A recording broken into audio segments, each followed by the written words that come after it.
এক রাজা তার 3 মন্ত্রীর হাতে একটা করে খালি বস্তা দিয়ে বললেন, তোমরা বনে যেয়ে বিভিন্ন ধরনের ফল কুড়িয়ে এই বস্তাগুলো ভরে নিয়ে আসবে।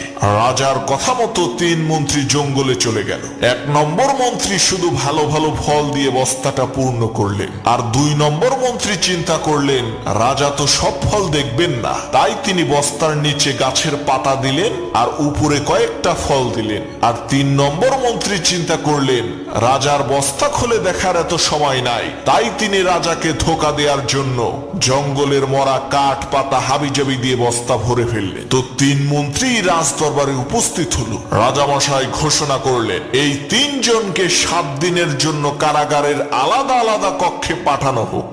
এই 7 দিনে তাদেরকে কোনো খাবার দেয়া হবে না। তাদের পরিণতি হলো এই, প্রথম মন্ত্রী আরামে ফল খেলো আর দ্বিতীয় মন্ত্রী 3 দিন ফল খেলো আর 3 দিন না খেয়ে